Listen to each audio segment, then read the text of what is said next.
How many people have you just, sat down and really told them like, hey, I'm lost. I have no idea what I'm doing. I don't know where to get a lead. I'm in this business, but I don't know where straight, left, or right. I don't know where to go. Can you at least give me what your first steps were? How did you get into the business? And that's truthfully why I tell people I didn't do anything special. I really didn't. All I did was I took the time to meet as many people as I possibly could.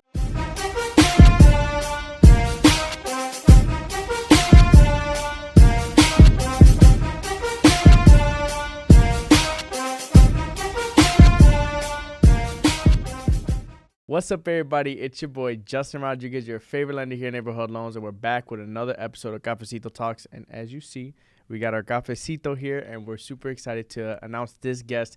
It's going to be an amazing episode, guys, and I think the center point of this episode is going to be really focusing on Latinas and entrepreneurship, and obviously the focus of real estate.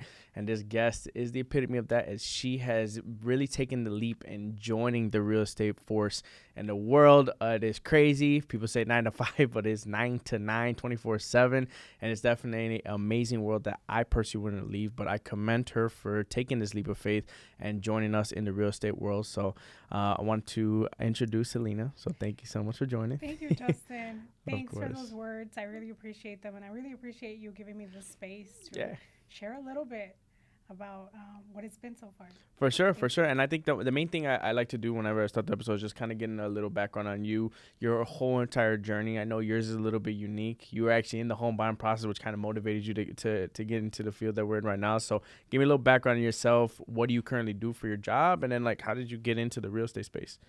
All right, I'm going to try to keep it short. There you go. There's a lot of story. There you go. But I was born in Mexico. Mm-hmm. I was brought here when I was 7 years old. Okay. And, I've done just various things. I've always had a little entrepreneur in me. Mm-hmm. And, I've tried different things. And what's funny, actually, is that I've always wanted to do something that provides a service that puts value into the community, the people, right? I've always liked to take something complicated and help people navigate through it in a more simple way. And I wanted to actually be a realtor. I want to say maybe 15 years ago. Oh, there you go. Yes. So I actually looked into it, right? I remember clearly. I had looked up the requirements, and one of the requirements was being a legal resident, or so I thought. Right. So then that was kind of discouraging, and I left it. I shut the browser down, and that was it. Right. That was not a dream for me then. And when I sold my condo, I sat down with a realtor, and he was like, "Hey, why don't you join us? I'm about to open my brokerage, and you should get your license." And I was like, "Dude, I don't have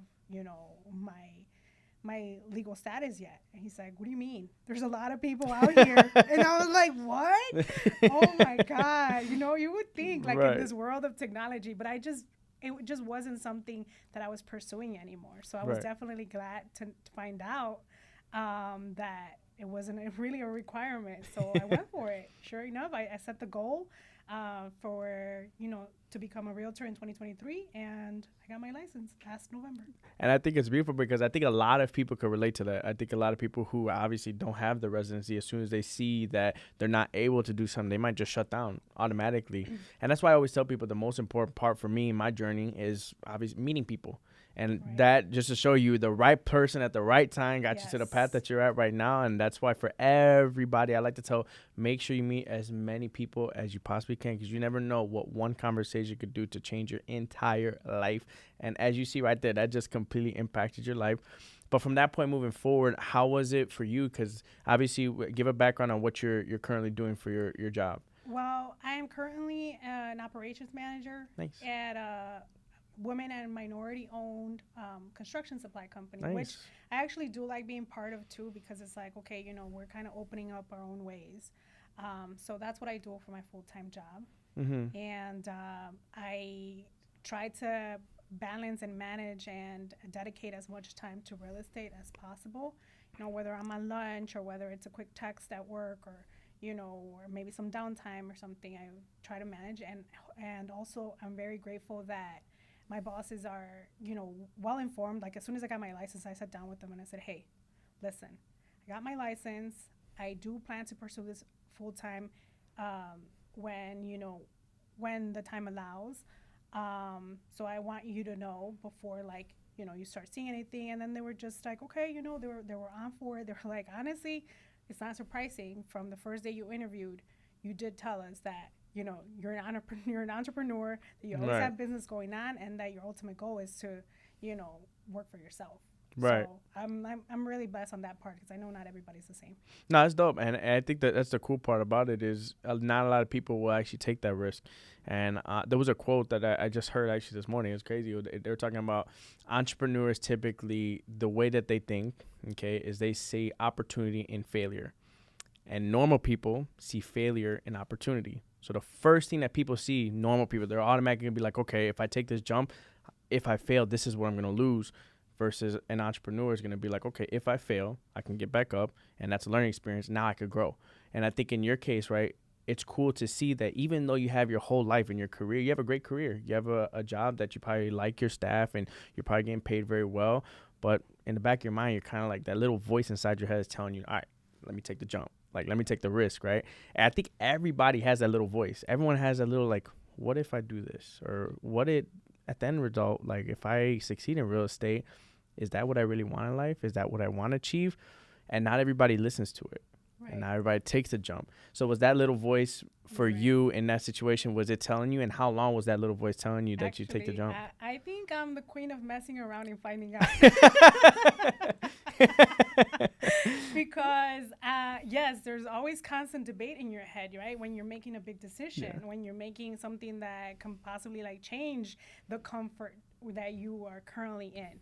But you have to decide, because I think that you have to give yourself that opportunity to explore different things, whatever that may be.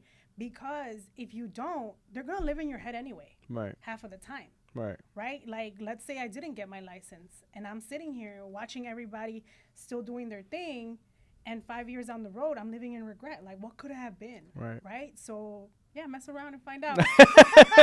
That's the key tip for everybody. Mess around, find out. No, I think it's important. Right? I do think it's important. Like, I think that there is, like, you're not really going to truly be happy in complacency. So if you're, like, complacent and you're just sitting in a 9 to 5, there's going to be, like you said, a part of you that's kind of resentful, because you're like, all right, what's more? What's my bigger purpose? What am I going to be able to achieve? And I think that's the beautiful part about the journey is when you keep putting your back against the wall, that's the cool part about the journey. You got to climb up till you get to a certain point where you might be financially free, and you might want to live a life of being more financially just free without having to work. Not that you don't have to work, not necessarily that you don't want to work, but, you have the ability where you're like, okay, I want to shut off right now. I want to go to Florida. I want to go to Cali. I want to go to Mexico. I want to go and not have to worry about anything. And I think that's the ultimate goal. But when you got into real estate, was that the pathway that you wanted to? Do you want to be some sort of financially free? Do you want to be a top producer? Like, where do you really see yourself? Is real estate the end goal for you? I think real estate is the vehicle. Okay. To ultimately accomplish things that I want to accomplish, right? I do see this fulfilling the need to service people and also to monetize from it, right? In a large scale. So I don't think I'm chasing so much like a status. Obviously, it's gonna take producing a lot to accomplish a lot, but it's not necessarily about an award or a status that is meaningful. Rather, kind of like, having that satisfaction of helping someone and getting rewarded for it. No, I love that. Actually, I think you're the first person to answer it that way. And that's cool, because I think that I always tell people, being a top producer isn't, like, for me, isn't everything. I'm not defined by being a top producer, but in order for you to be successful and have a name in the career that you want within real estate, you have to be a top producer, because numbers don't lie, right? You have to put up numbers in order for people to respect you, right? Like, that's just how the real estate market works. But at the same time, I don't think that the actual trophy defines who you are in the career. Like, for me, it's the most important part. Am I feeding my family? Is my referral partners happy? Are my clients happy? All three of these are checked. The awards can go. I don't give. Hey, the awards could go somewhere. But for me, that's those 3 boxes are checked for me. That's the most important part about my career. And I think that that's a good perspective to have for everybody else.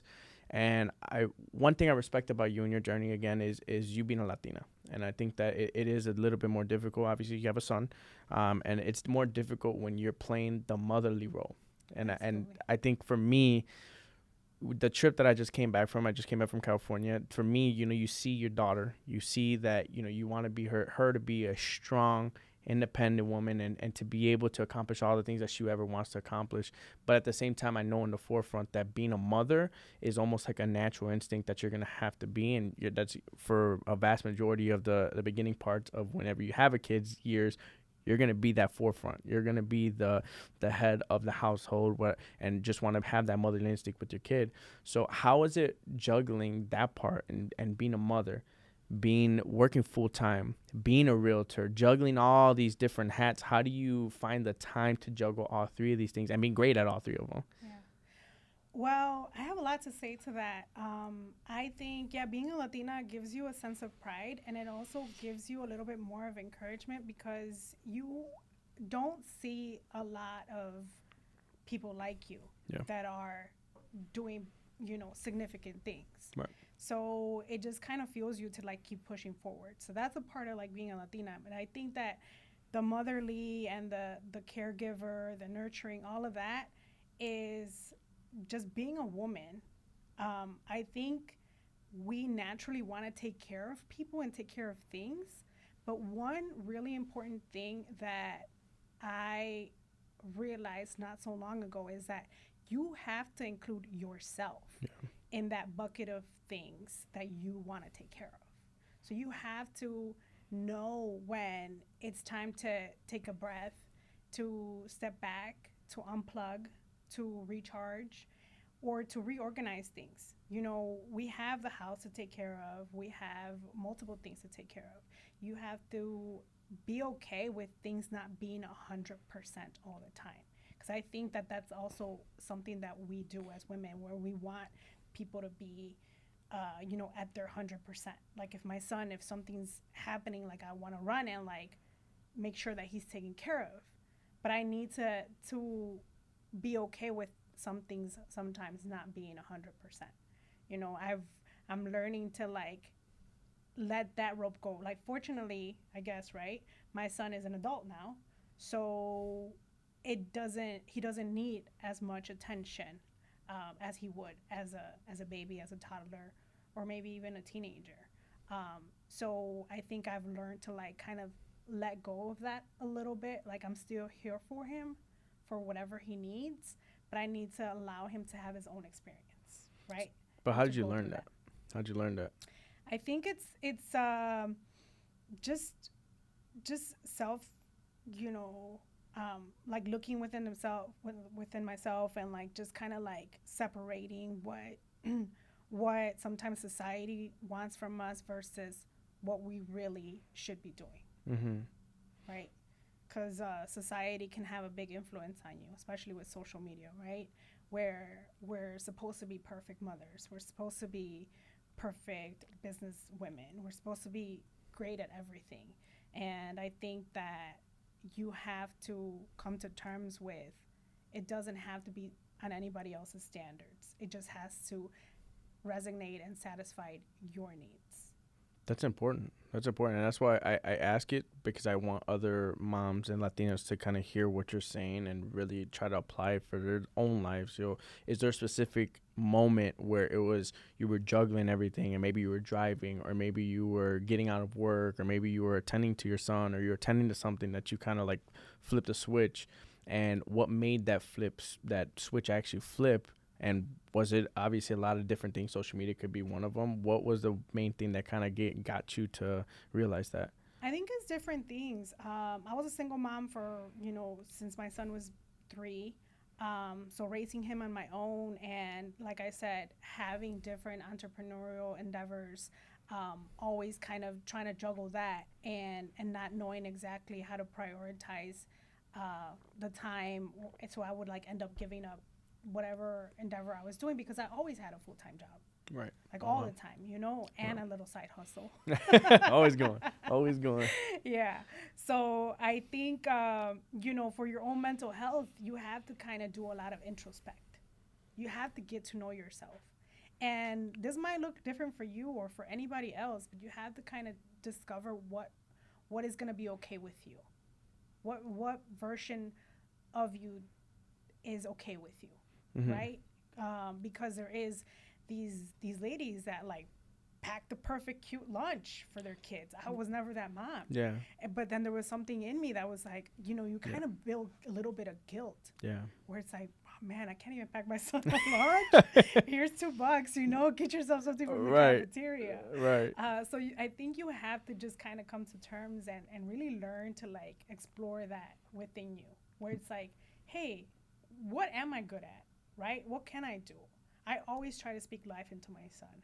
I always try to encourage him. I always try to guide him, you know, in a more like emotional, mental way. I might not be like this perfect parent that has everything figured out.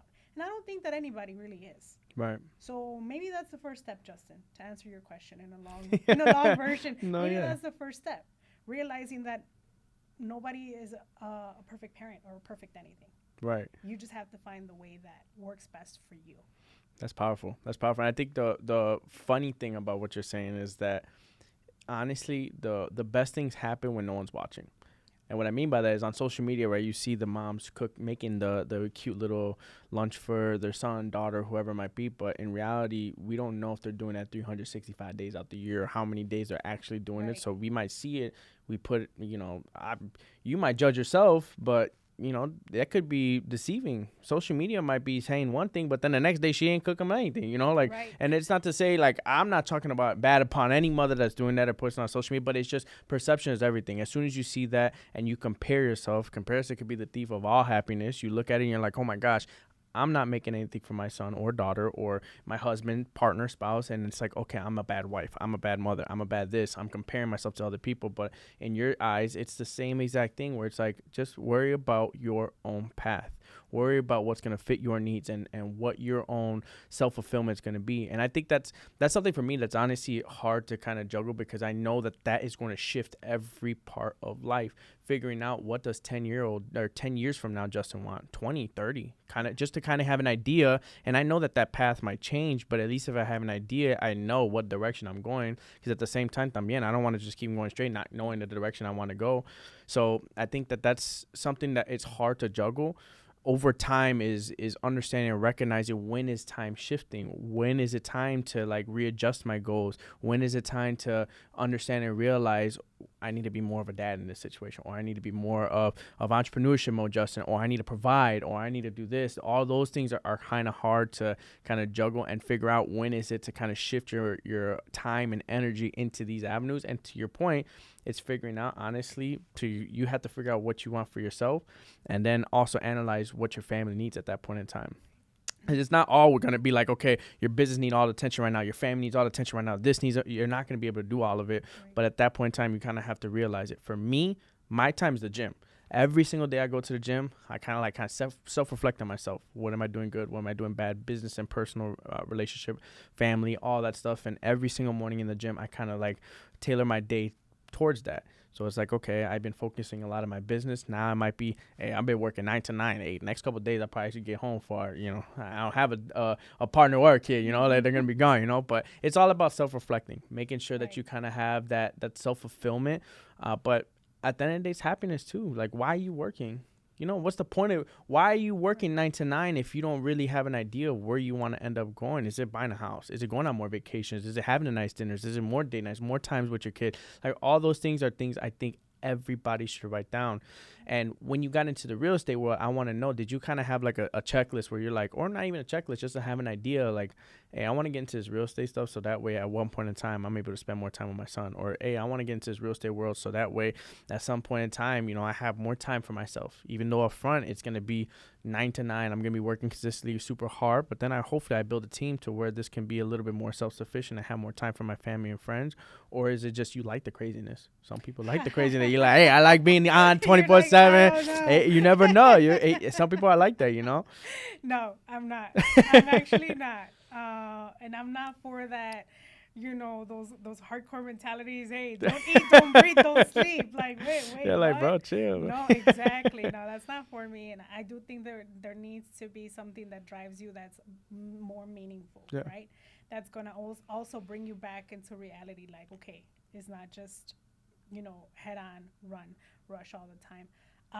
With real estate, I initially just wanted to get going, you know, get a client and get through a transaction. I think I've been very good about like, okay, what's the next step? What's the next step? What's the next step? Like as far as like real estate, I don't know, for some reason, oddly, because I tend to be anxiety driven. Yeah. Or I'm always trying to get somewhere in a rush. Yeah. I think with real estate, it hasn't really been like that. And I believe that is also has allowed me to actually go through the motions and get the clients, right? I think if I was working out of desperation, then it'd probably show. Right. But ultimately, what I want and what I hope to accomplish is just to shift to make a little dent on the family trajectory, because I come from a family with humble beginnings, and I think that we're all kind of still there. Right, right. And what you want is, being a parent, you want to be able to change that up, right? And as I said, like, I started so many different things before, and it didn't really lead to anything. And I think it's never too late, right? For myself or for my son. Now that he's an adult, he could still watch what I'm doing and not necessarily follow my steps, but just know that, hey, people like us get to accomplish things. Right. You don't we don't have to be stuck in the same family history that we've had. And it's not necessarily bad, but it's just it's a story of struggle. It's a story of, barely making it, just getting by. And there's so much more to that.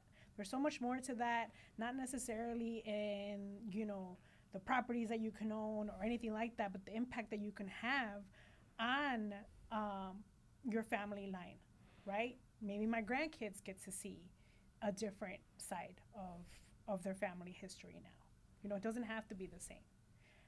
It doesn't mean that they'll follow, but now they have options to look at instead of just like, okay, do I go for this job that like is barely enough and might afford me a house in the long run, or this other one that is not as bad? It's like, okay, kind of just setting the bar a little bit higher, and of course this comes through a platform. This comes through just a financial stability, and that will ultimately provide you more options.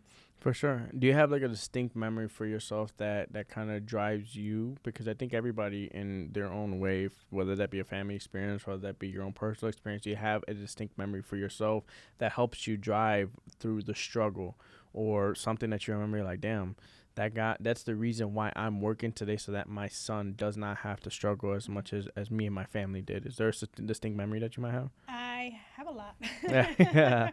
I think in general, we look to our childhood, and when we become parents, we want to enhance the positive memories that we have, Yeah. or avoid the negative memories that we had, right? And that takes some time to figure out, but I think that that's kind of what I've always had in mind, being a parent, just being more intentional about parenting, because there's a difference between being a parent and having a kid than parenting, right? And I know like that gap it's harder to fill when you don't have great experiences to look back to. Right. So I think my mentality has always been just continue to try to be intentional. Like intentional about what you're sharing with him, intentional about what you're exposing him to. And that's just kind of like the journey continues. Even now, being an adult, like I said, a lot of people might give up at this point because it's too late. He's on his own, right? And he's got a good perspective. He's got a good view. He's very mature. And he does tell me, like, Ma, it's my life now. Like, yeah. Like, damn, chill. Yeah, exactly. No, but I think it's in his way. Actually, Justin, as I'm saying this, there was this thing that kind of weighs on me that he's told me, but I feel like he tells me so that not to stress me out, or to like relieve me of that need to continue to have responsibility over his, his upbringing. In a way, he was like, you gotta let me make my own mistakes, and you don't need to be concerned about things that I do, right? Because I'll pay for my consequences, which is, that's good. Absolutely it is. But I also feel like, hey, there's so much more that I can still teach you, because I'm still learning. Right. I'm still growing up, Yeah. And I think that shifting and raising the bar has been a huge deal to me, and that's why, combined with like the need, like the entrepreneurship, I've always tried, right? And it's just kind of like, you're watching. You might not do the same things that I do, but you know that all you got to do is try just one more time, just one more thing, and eventually you'll get there. Right. The good thing about your son, from what you're telling me right now, is he has that mindset of fail fast and fail forward. That's important, because the quicker that you fail, the more opportunities that lie in front of you, because now you actually have an idea on what you need to work on in order for you to grow. So the younger that you fail, the easier the opportunities come along the older you get, because you've already been through it. You're like, okay, I'm not going to do this again because I already messed this up. So by the time he's 25, 30 years old, he's going to be like, okay, I already experienced this. This is how I get around it and maneuver around it. And it's important for you. You have done an amazing job showing him that. Like, you've been resilient. Every job that you have done, you obviously have your 9 to 5. There was another quote that I heard. It was like, your real money's made after your 9 to 5. So once you have that, you're starting your own business, entrepreneurship, it's going to be after your 9 to 5. You have to have something that pays the bills, and then afterwards you can work on the business that's actually going to make you substantially wealthy, right? And for him, it's seeing that resilience where it's like, okay, maybe this business didn't work, maybe this business didn't work, but I'm going to continue to go no matter what until I can't work no more. Right. And then you get to a certain point where he's like, okay, maybe he learns from your mistakes, or maybe he learns from the business that you're in. He gets into it, whatever the situation might be, but he has something to look up to. And not a lot of people can say that they have that. Not only that, but saying that their mom is doing that, right? Like a Latina woman. And that's why that's super inspiring as well, because, like I said, I think our culture is it's very driven by the men. And that's why I love when I see Latinas come out and being able to show their true power, how they can be able to do the things that, everybody can do, and showing and inspiring other people that they could do it as well. So what advice would you give to a Latina that's just like, trying to make it in their world, where they are obviously juggling a lot. They're juggling their 9 to 5. They're juggling being a real estate. They're juggling being a mother. Like, how would you get through all those barriers, and how did you find your way in all that? I think understanding that we are going to have a different journey, because it is mainly a male-driven industry. We need to accept that, yeah, it'll be different, but that doesn't mean it's going to be less or it's going to be worse. It's just going to be different, right? Our chemistry is different. We go through things on a monthly with hormones and whatever it is that are going to influence you, that are outside of your control. So I think like acceptance and understanding that it's gonna be a different journey for you. And then also a major thing is just taking action, right? I was talking to a friend of mine the other day, and I was telling him because he's got his license, and I think about maybe 7 months, and he hasn't had any like solid leads or anything. I'm like, okay, well, you gotta do the basic things. Right. You have to make sure that your business light is always on. Like, if this was a brick and mortar, is your open sign on? Right. Like, you have to let people know. So do what you can with what you have, in other words, right? When I first started, I was immediately on social media. Mm-hmm. Hey, y'all, I got my license. And then after that, just posting about real estate, doing the things that you can. A lot of things work, right? And a lot of times that can be overwhelming itself, where people are like, oh, well, I did this huge event and I got these many leads. And you're always comparing to people that it's not their first day. You have to kind of also realize where you're at versus where they're at. And then just get started. Just keep going, right? Don't wait until all the ducks are in a row and all the things are aligned. You have to evolve, and you have to develop your own system, and you have to just get out there and talk to people and put yourself out there, and you're going to learn as you go. Because I have seen this from like other female colleagues, where they doubt themselves, where they don't feel like they have all the information. And it's like, don't collect information and then not know what to do when you have a buyer in front of you, or you know, a client.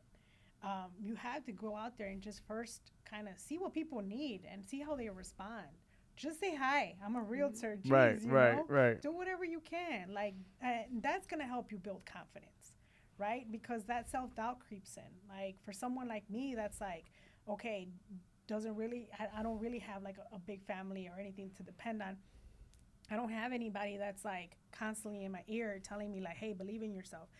And a lot of times that's hard, right? To get from like that self-doubt to being out in the field. But I can tell you that action is going to build it, right?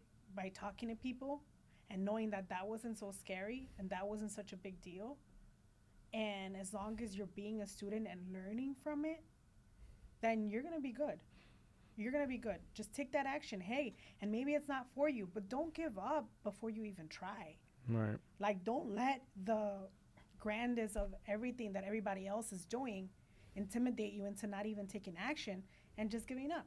Right. Because I've also seen that, right? When other colleagues, like, they get licensed and they'll put up a post and then you never hear from them again. And next thing you know, they opened up another type of shop.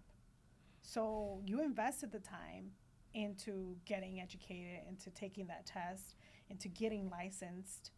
Getting licensed in Chicago is not cheap. Right. So I think that was also another motivation factor for me, where I was like, man, I got to get to work. I got to make up these fees. Right. I got to pay that off. So just get to work, and the action is going to build that confidence. And, you know, just find a way to be okay with not getting the results, to pace yourself, and to be okay with your journey looking different than everybody else's.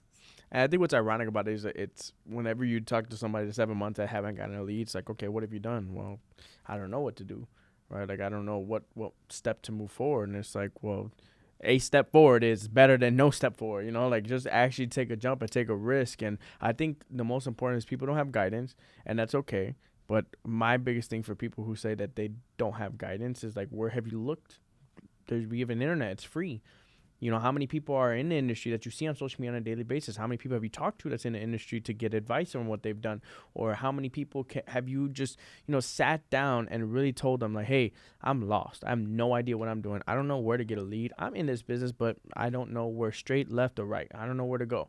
Can you at least give me what your first steps were? How did you get into the business? And that's truthfully why I tell people I didn't do anything special. I really didn't. All I did was I took the time to meet as many people as I possibly could, even if a realtor didn't want to give me business, even if it was another lender, even if it was another attorney, even if it was an insurance agent. I just met with people to understand, okay, this is how these people got their business in this field within our industry. It's like, okay, insurance gets leads by this way, this, da, da, da, da.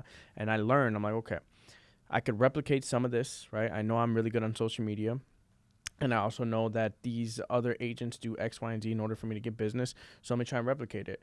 Now it's starting to meet more people face to face. Now it's starting to do these in-person events. Now it's starting to do these things. So it's like little by little, I started implementing different things that other people were already doing. And it just naturally scaled from there, because ultimately, number one, being positive, I think that attracts people. It brings people in, and it allows you to be able to get more business just because your message is going to be spread across other people's platforms, because you're just being positive.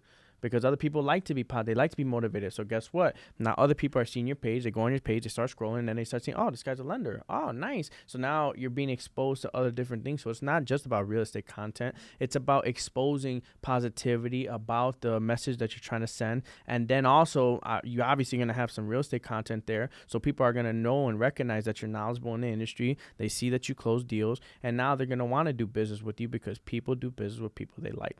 And that's the exact reason why. And why I do this. I do this podcast so I can get the message out, so people can get inspired by your story. They can see that you're a Latina and like, oh my God, I'm working a 9 to 5. I hate my job. I don't want to be my boss, but guess what? I'm going to have to put my head down, and I'm going to have to take the jump and the risk. And if I want to be a real estate agent, whether I want to sell shoes, I want to sell cars, I want to sell this, I'm going to take the risk. After my 9 to 5, I'm going to go ahead and do these types of sales, so that way I can see if my dreams are really going to be achieved in that sense. So it's like, I think people need to take a step back when they're not accomplishing the goals that they want to accomplish, and really take a deep look at yourself. Like, have you really been working? Have you really been trying? Have you really been looking to grow?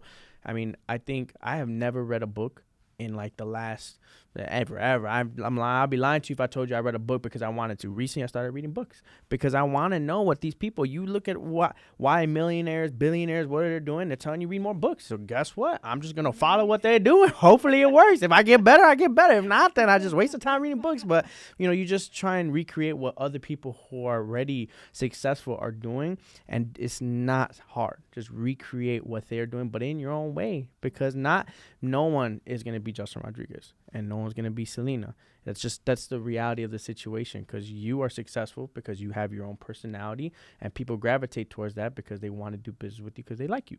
And that's just the nature of business overall. And I guess my thing I really want to hear your perspective when you got into the industry. Did you find some type of way or did you find a mentor that really kind of helped you get the business that you wanted to? Or how did you find a way to develop business? Or was it just like, all right, I'm going to go out, I'm going to take a jump and take the risk and I'll figure it out, I think it's right along the lines that you said, right? I had been watching people since before I got licensed. I was like, whoa, okay, that's all they're doing. All right, I could do that. Yeah. So implementing what I was seeing, but then also being resourceful, right? I did have a mentor. I had mentors, and I think that the people that you have available are only as good as your initiative to actually ask, right? I don't think I started this as a student mentality. And even I consider you one of my mentors, because how many times have I called you to just ask you something about whatever type of loan or whatever type of help or whatever, right? Just guide me through it. Right. You're not going to have to probably tell me more than once. Like, I got it, cool. And even if you did, I'm sure that you wouldn't be, opposed to it. But I think that you'd be surprised how many people are willing to help if you just ask. That's all you have to do. That's true. Right? You have to just take that leap, and you have to just have the courage to ask a question, right? And if this person doesn't help, that's all right. There's plenty of others. You'll find the right one. But also just make a move. Yeah. No, I 100% respect that. I think the difference between you, and I'm saying this truthfully from the heart, I think you make deals happen. Like, I'll tell you straight up, like, every time that I know you have a pre-approved client, you're going to make the deal happen. Regardless of whatever the situation might be, you will drive. However many times you got to show somebody, you will make a deal happen, and I respect that from you. And I think that's to show and testament to the resilience and grind that we're in, the grit that we were talking about in the beginning of the story. You've had so many different types of entrepreneurship, of jobs and business startups and all these different things, that now you actually found a space that you feel very passionate about. And now you're like, all right, I'm going to help these people into a home no matter what. And that was the one thing that whenever I see you with a client, I respect it, because it's like any concerns they have, boom, you're right there. Okay, answer the question. Any concerns they might have, it gets addressed.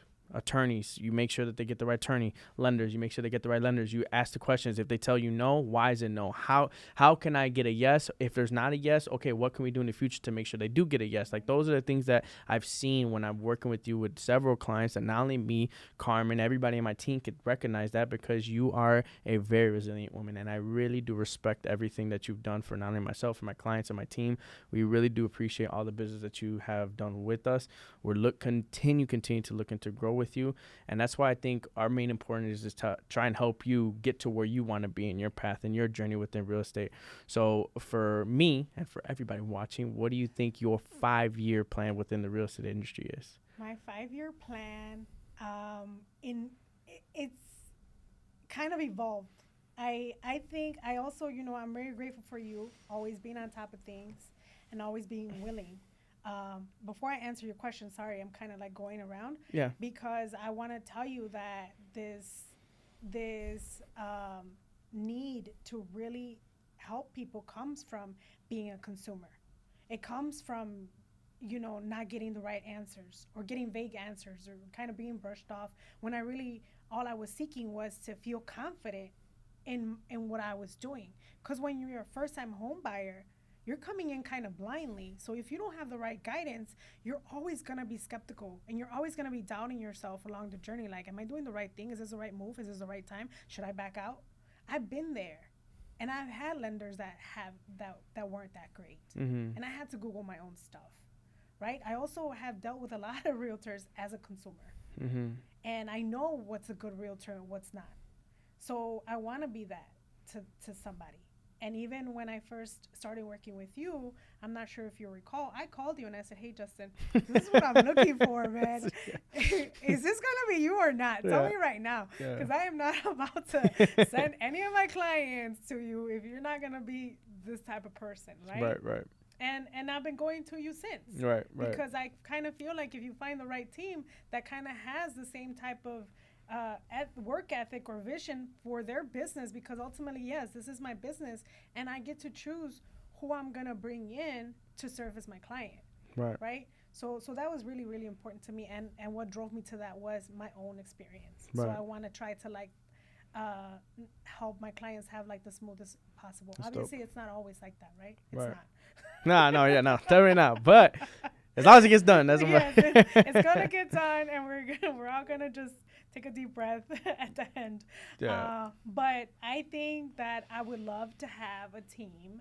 I'm not sexist or anything, but with the theme today, I think that it's just kind of like it kind of has revealed itself more, right? Initially, I'm getting in, like I said, just to like scale and like raise the bar. But as you're in and you're learning and you're seeing where there's lack, when there's a need, I would love to have a team.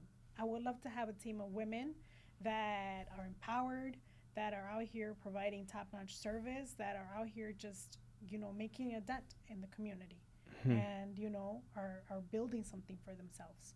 So that's what I want to do within real estate. Outside of real estate, I want to accomplish so much more. But like I said, this is the vehicle, right? You just got to stick to it. You got to scale it from there and, hope it works. And if the vision doesn't work, that's another thing that I also listen to a lot of podcasts and things like that too. Like a lot of times we have a vision for our lives and we get so hung up to that or our timelines that, excuse me. No, you're good. You're good. That it kind of causes anxiety or like overwhelmment or just negative emotions within you if we are not open to adaptability, right? Like this is my vision for the future, and you have to accept that it's going to evolve or change. Yeah. But as long as it aligns with what you ultimately are going to be fulfilled by, that should be fine, right? That's fine. Like if I don't reach 300 doors or whatever, like all these like crazy like shit, yeah. No, straight up, yeah. Like, like that's fine. But it doesn't mean that I'm like not gonna take action. Right. That I'm gonna take a back seat. Right. Like by all means, that's not what I mean. It's just like I'm gonna continue to take the next best step. I'm gonna continue to take the next best step and develop whatever I can to like the best as possible when I'm there. Right. But ultimately, yes, for instance, I was praising you because you're the only person that I've met and immediately was like, what's your goal? And I remember going into your office and I was like, dude, I've been here for like, like this is my first client. like this is my first legit buyer. And you were asking me. So it kind of challenges you, right? Yeah. And I think it is important. It is important to have something to shoot for, but it's also important to know that, hey, the timeline might not add up. Yeah. And the journey might not look exactly as you're envisioning it. And the ultimate goal might actually turn into something a lot better. You got to allow that. You got to allow that to happen. Have that vision for you, but also allow things to evolve, right? Like, let's say I do want a beach house, actually. Right? So let's say it's not this perfect, like 3-floor white mansion. Yeah. But instead, it's like, something else that is more fulfilling, right? A lot of times we're like chasing like the money, but then you're empty inside. Right. So it's like, no, allow it, right? I guess ultimately I want to be able to help Latina women. I do, in one way or another. So if that team doesn't happen, that's fine. I would love that. And I'm going to work towards it now that it's become a vision that has evolved. Right. I'll work towards that. But if that's not the direct vision that happens, then that's completely fine. I'm sure there's going to be other ways. Right. And that's cool, and that's beautiful. Like you said, it's really important to understand that you have a destination, but sometimes your destination is going to reroute. You might have to go left, you might have to go right, but as long as you kind of have an idea of where you want to be, that's probably the most important part about the journey overall. And I one thing I think a lot of people kind of do whenever they're goal setting is they overestimate what they're going to do in 1 year, and they underestimate what they'll do in 10. Because the way that it usually works whenever you're building a business, it compounds. So little by little, every single day, you're getting 1% better, 1% better, 1% better, 1% better. But you often realize when your efforts are compounding each time, that 1% might turn to 10, 20, 30. And it's continued to grow every single year. That's why year 10 usually is the biggest, because at the roadmap of everything, you're getting referrals. You're getting all the people that you service well. It's kind of like a snowball effect. So for the people that are in the industry, they just got to understand that, yes, it might be slow in the beginning, and maybe you say you want to do 10 transactions, you only did 5, but just know the next year, hopefully you are at 10, then it's 20, then it's 30, then it's 50, 60, 70, 100, whatever, and then it's going to continue to grow and compound just simply because you're doing the right things on a daily basis. And that's how this business works. You treat people right, referrals will come, referrals ultimately lead to you doing more business. So always, people, I want everyone to understand, don't get discouraged in the business. Just because you're in the industry and you're not hitting the goals that you want to achieve doesn't necessarily mean that you just give up and you quit. The main thing is the effort that you're putting in on a daily basis. And if you treat people right, the business will come back to you. And to her point, just because you failed the first year that you do things does not necessarily mean that's the end of your journey. That's just the beginning. It's creating new opportunities from your failures and understanding that those things are ultimately going to drive your business to the next level. And if you burst through those doors, that's the 100% way that you know you're going to be able to make in this business, because it's just the percentage are too high for people who quit in this industry. And I think that's good. I'm happy for that, because I don't want to work around people that are just going to quit. I want people who are resilient, people who are the expectation is they're going to fail and they ram right through that door. I want everybody that's around me to help me become a better person, not only on my business side, but personally. I want people to be positive. I want everybody to grow together, because I don't want to be Cancun by myself drinking. I want to be 50 years old. All of us, we're all old and we're in Cancun. We're drinking margaritas over there. And while we're looking back in the past, like, hey, remember that one client we closed? Right. Remember that one time? I want to be that center point for everybody to come together in the industry. So that way, at a certain point in time, we can look back at all the memories that we have created in the industry, and we're having a good time. That's my vision of a perfect life, having family, the people I do business with, and everybody growing together. Right. That's the beautiful path that I do envision myself. But I want to wrap this episode up. I want you to have like a closing remark for every Latina woman watching this, and even Latino, anybody that's watching this, any entrepreneur that really wants to drive their business and take it to the next level. What piece of advice would you give somebody that's actually in a 9-to-5 job right now, that they're sitting, maybe they're watching this while they're at work? What's one piece of advice that you would give them to take the leap of faith and actually starting their own business? The piece of advice is to honestly give yourself a chance. Bet on you, because you're always going to have that idea in your head, living there, and whether you execute it or not. So might as well just execute it, right? Just go for it, and accept that your journey is going to be different, and also understand that it might take time.